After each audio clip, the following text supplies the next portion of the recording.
Hey guys, this afternoon I was live streaming my research session on Twitch for the fight between Brendan Allen and Kevin Holland that takes place this weekend, and some of the guys in the live chat asked me a question about what I thought of the judging from last weekend. It's fair to say I got a little bit triggered. This is what happened. You've done great the past two events. You are ahead of any other experts who took Gracie last Saturday. I will tell you one thing right now, mate. If anyone took Gracie last Saturday, they're not an expert. I want to be deadly serious with anyone watching this video. If you take betting advice or MMA analysis advice from anyone that leaned towards Gracie last weekend, run a mile from them. Never show them any respect. Do not listen to anything they have ever got to say ever again. At the end of the day, we all, as analysts, give our verdict on how different fights will play out, and sometimes the fight will play out how we said it would play out, other times it doesn't. MMA is very unpredictable, but I will say this: it is absolutely unforgivable to favour Kron Gracie in a fight against Cub Swanson. It is unforgivable. Kron Gracie is the worst bet of the year by a mile. Absolute worst bet. So if any experts told you that they leaned towards Kron Gracie last weekend, they are not an expert. They are a muppet. They are a mug. They are nothing. Literally, do not listen to them, boys. Gracie was the worst bet of the year. Win or lose, terrible. There is nothing you could have seen. If you would have done your homework on that fight, there is nothing you could have seen which would have allowed you to have justified leaning towards Kron. Literally nothing. So you cannot call people experts who lean towards Kron. I am embarrassed for them. It was, anything can happen, but win or lose, Kron was the worst bet of the year. And if you couldn't see that, you must have had shit in your eyes, because Jesus Christ, it blew me away. The odds on Cub were crazy. Vampitu, there's levels to this shit, brother. Thanks a lot, mate. Yeah, Chapo said MMA junkie analysts had picked Gracie. They don't do the work you do, man. Yeah, they don't, mate. Don't listen to any of these muppets getting paid $10 an hour to write articles for MMA junkie or MMA fighting. They don't get it. They don't get it, man. They don't get it. They talk bollocks. Tiny Danza, exactly. Tiny Danza has said, it literally only took watching one fight to see Kron was well above his head against Cub. Watching more than one just showed how many levels below he really was. Kind of just goes to show who's trying to watch fights without bias. Exactly, mate. It's laziness picking Kron to win that fight. All you had to do was spend 20 minutes to watch his fights in Rising, and you would have seen he's not very good. That's all you had to do. So when these analysts go picking Kron, it just exposes them as being either one of three things. They're either lazy, they either don't understand fighting, or they're just stupid. You know what I mean? Laziness because they haven't done their research. Two, they don't understand fighting, so they think Kron's better than he actually is. Or like I say, three, they're just stupid. They are literally just stupid. They don't understand the game. Stylebender 540 has asked, what do you think about the decision on Luis Pena versus Matt Frivola? I'm glad you asked, dude. I am very glad you asked. Because the decision on Frivola versus Pena basically says to me that and I will go off on MMA media here. I've already criticised them for not understanding MMA, and I'm also going to criticise them now for not understanding how to score fights. As you can see here, more than half of the people working in MMA media scored this fight for Frivola, which is an absolute fucking disgrace. Rob Tatum, you should be embarrassed of yourself. Drake Riggs, you should be embarrassed of yourself. Tim Burke, you should be embarrassed. Dane Fox, you should be embarrassed. Brian Knapp, you should be embarrassed. Corey Braterman, please never, ever, ever, ever, ever score another fight again. All of these motherfuckers here, see these jabronis, all these jabronis, they are fucking clueless, and they shouldn't be working in MMA, because I get really passionate about this stuff. When you work in MMA, do your best, man. Do your fucking best. Learn the fucking rules. If you work as an MMA journalist, you've got one fucking job. Write about MMA and write about it honestly with integrity. And all this says to me is that these motherfuckers on this list have no idea how to score fights, because through sheer laziness they haven't bothered to actually learn about the scoring criteria that is currently implemented in mixed martial arts. Let me show you why it is absolutely unforgivable to score this fight for Vivola, and absolutely unfucking deniable that Luis Pena won this fight. Every single one of these fucking journalists should be fired and never allowed to work in MMA again. Because if you're too lazy, if you are too lazy to actually read the scoring criteria in MMA, then you should not be able to influence others by writing stories about the sport we all love. Let me show you why it is absolutely deplorable and unforgivable to score this fight for Matt Frevola. Let me just show you. And I love Matt Frevola, but he fucking lost that fight. Let me just show you. So if we go to Google, ABC judging scoring criteria from Bloody Elbow. Let's just take a look at this. So there's an article here on the Bloody Elbow website that contains a PDF document that is released by the ABC scoring criteria, or the ABC commission, the ABC MMA Rules Commission, that basically developed the scoring criteria for mixed martial arts. For mixed martial arts, and I encourage you to read this, because it's quite clear that all these fucking jabronis here have not read this document and they don't actually know how to score fights. So where do we begin? Round one, yes, Frevola did get some takedowns in that round, but if you actually read the scoring criteria, and I don't have time to find the exact sentence here, but if you actually go, I will link to this in the description below on YouTube. If you actually read this, somewhere within this, it says that guard, and I know that these motherfuckers are too dumb to know what guard is because they don't understand the sport, but if you are in guard, that is a 50-50 position, and the person scoring on the ground is the person that is the most offensive. When Frevola got the takedowns in round one, Pena was the guy attacking with submissions, Pena was the guy doing damage off his back with elbows, and also in the final 30 seconds of the round, Pena landed some big shots on Frevola and hurt him bad. It is absolutely undeniable, if you follow this scoring criteria, that Pena won round one. Yes, it was a close round, but at the end of the day, if you score a fucking field goal in NFL and it only goes in 1 inch inside the post, they don't fucking disallow the field goal just because you were close to missing. Rules are fucking rules, and they've got to be followed. Pena won the first round, and if you disagree, you don't know how to score MMA fights. But the worst part, and I can pick out a quote in this, I know it says in here, guard is a 50-50 position. I know it's in there, I just don't have time to read through it. It's just 4 pages long and find exactly where it is. But I do know where one key sentence is in here. So let's be real here, guys. Pena inflicted an enormous amount of damage in round two. An enormous amount of damage almost finished the fight. Take a little butchers at this. 10-8 round. A 10-8 round in MMA is where one fighter wins the round by a large margin. Now, I'm no fucking rocket scientist, but I'm pretty sure that Luis Pena won round two by a large margin. I'm no fucking rocket scientist, but not a single person scoring this fight gave Pena a 10-8 round two. Not one. Not one person, not one judge, not one person gave Pena a 10-8 round two.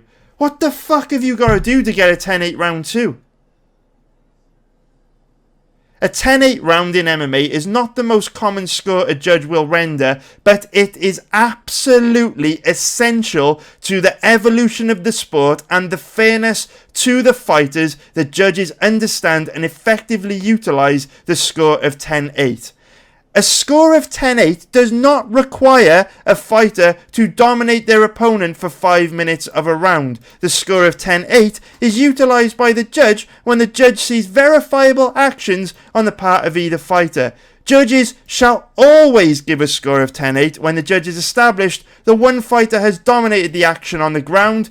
Yes, Pena did, had the duration of the domination and also impacted their opponent with effective strikes or effective grappling maneuvers that diminished the abilities of their opponent. Check, check, check, check, check, fucking check. One more does Pena have to do to get a 10-8 round. Not one of the judges gave him a 10-8 round. Not one of these fucking jabronis that claim to fucking write about MMA for a living. They're probably analysts. Some of these motherfuckers probably...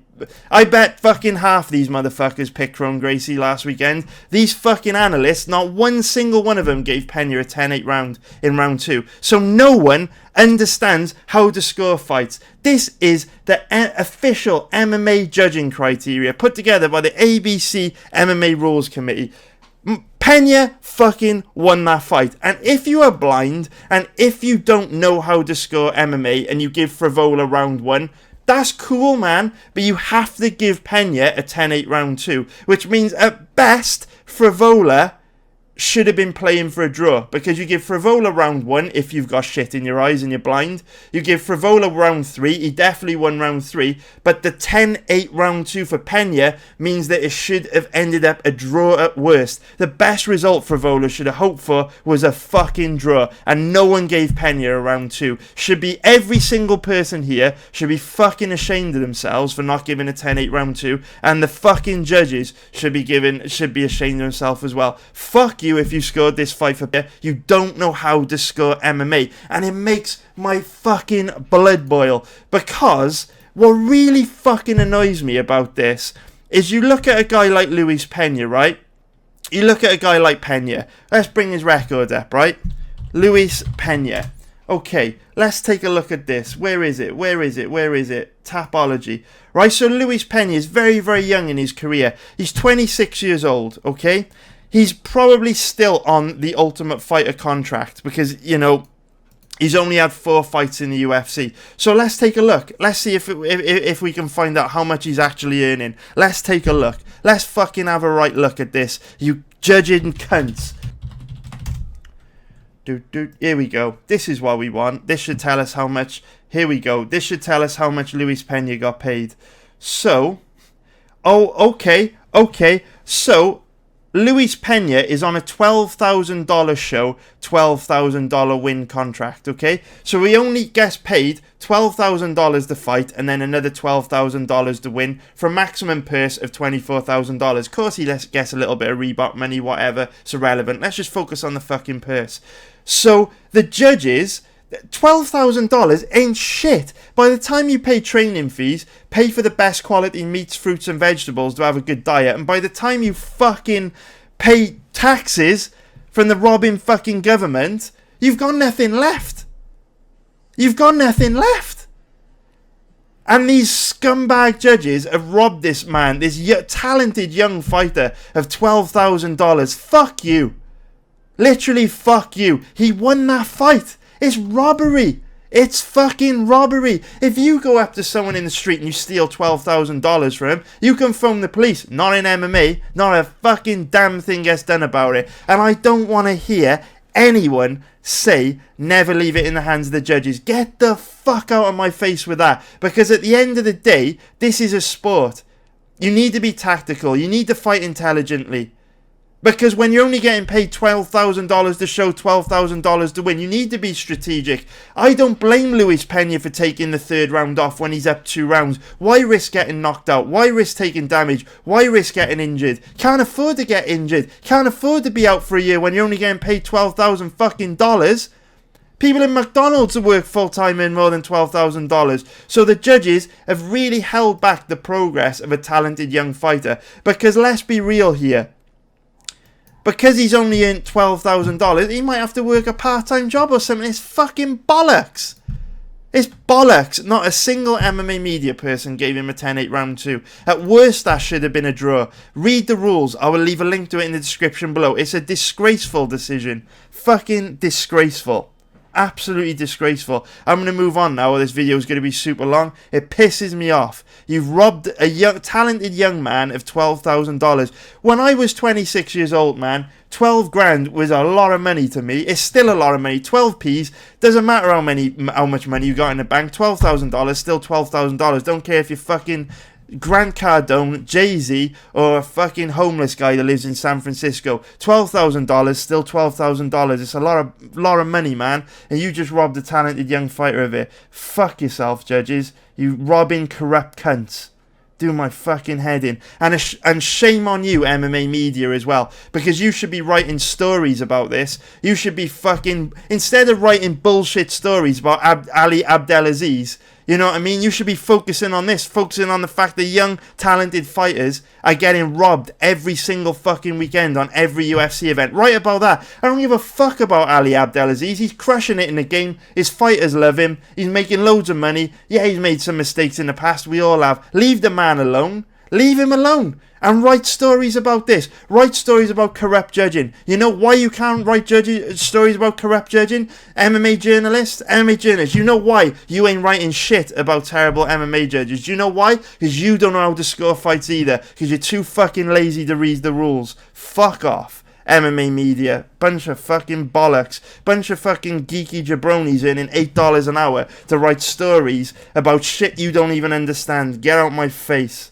What other questions have we got? Sorry for the rant, boys. It makes my fucking blood boil.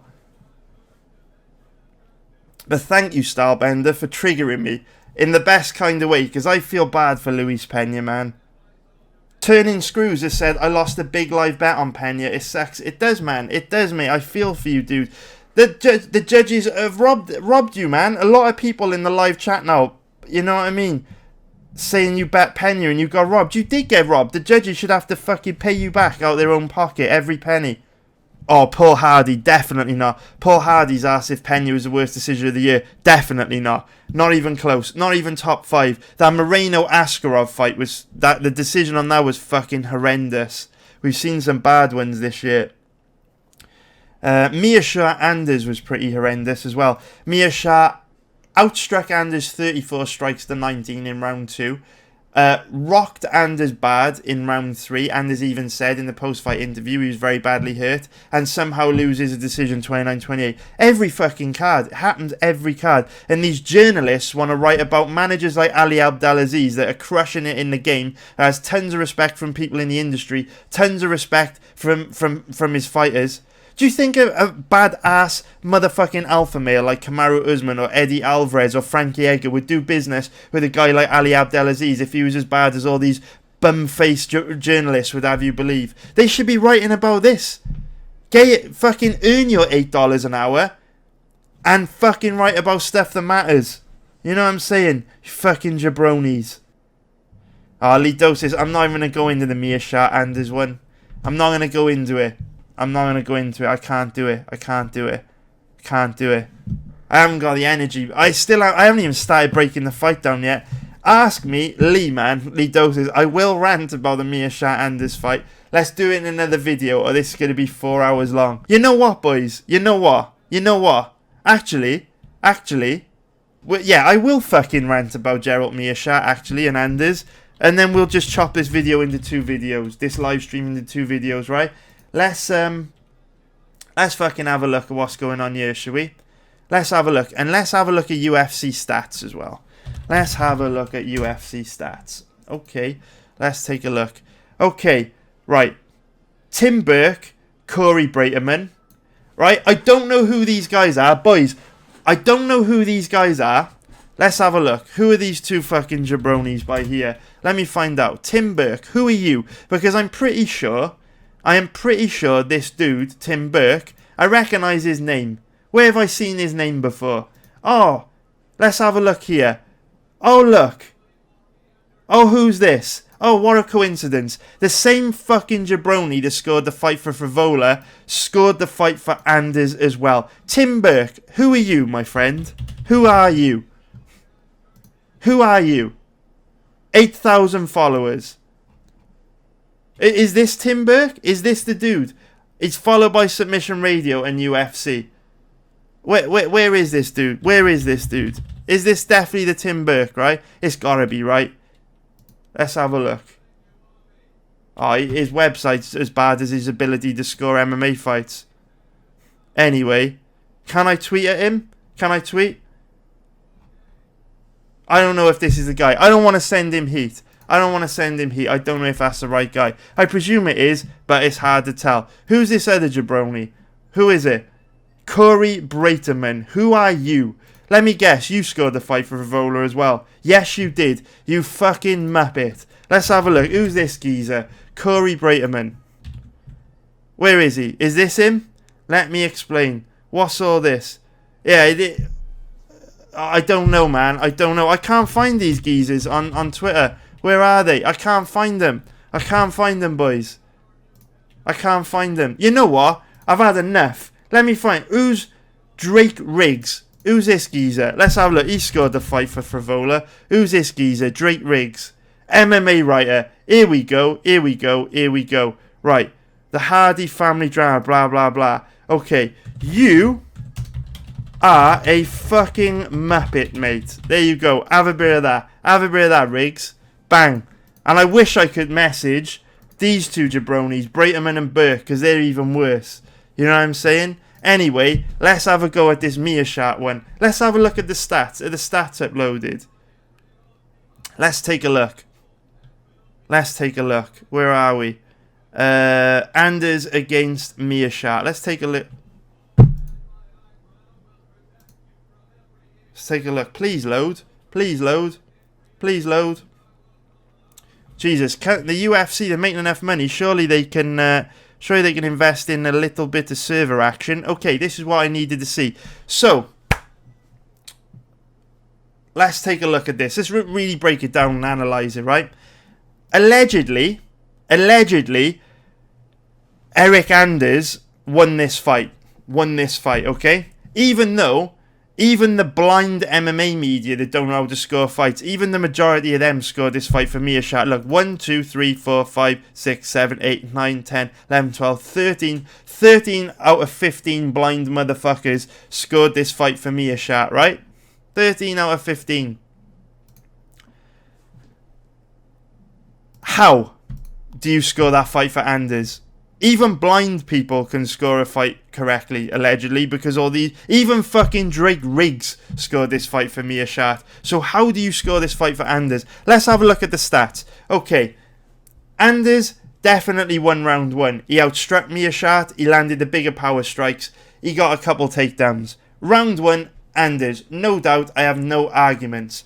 Round 2 was a completely stand-up fight. Fight didn't go to the ground in round 2. It was a stand-up fight. Neither guy landed any huge shots. There were no knockdowns. No one was rocked or wobbled. It was just a friendly kickboxing match. And in that type of fight, in that type of round, the guy that lands the most strikes is the one who wins the round, right? If no one gets knocked down, no one eats anything huge, no one gets badly cut, there were no significant damage on either guy's face.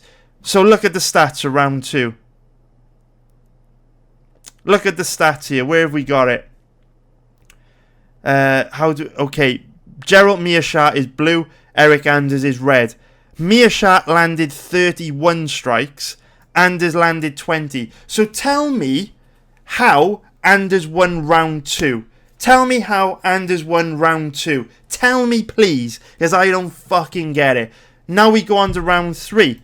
So, if you look at the round 3 stats. So, Eric Anders landed 29 strikes. Gerald Meerschaert landed 28. 1 strike separated these boys in round 3. But it was a very close, very competitive round. Up until the final minute where Meerschaert landed a nuclear bomb on the chin of Anders to rock him and wobble him bad. He made him do the stanky leg. It was by far the most significant thing to happen in the fight. By far the most significant thing to happen in the round. That big power strike that made Eric Anders do the stanky leg that wobbled him far outweighed the other 29 strikes that Anders landed, especially because only 1 strike separated these boys. You have to give round 3 to Meerschaert. Please explain, can a scientist that doesn't believe in flat earth, please tell me how Eric Anders won this fight based on the ABC scoring criteria in MMA? Please, because I don't get it. I'm just a guy that sits in his pants watching fights for a living. I don't know how Anders won this fight. I must be stupid. Please, could someone explain to me how Anders won this fight? Please, could someone explain to me how Pena lost that fight? Because I've read the rules. It's only 4 pages long. I've read the rules, and I'm pretty sure if I'm interpreting the rules correctly, which I think I am because I've got eyes, Pena and Meerschaert won. These weren't close fights. They were dominant performances from Meerschaert and Pena. They won. So please tell me how some jabronis in the MMA media saw it the other way and how the judges disagreed. The 3 most important people in the world. It makes no sense. It makes no sense. It fucks me off. It absolutely fucks me off. It really does.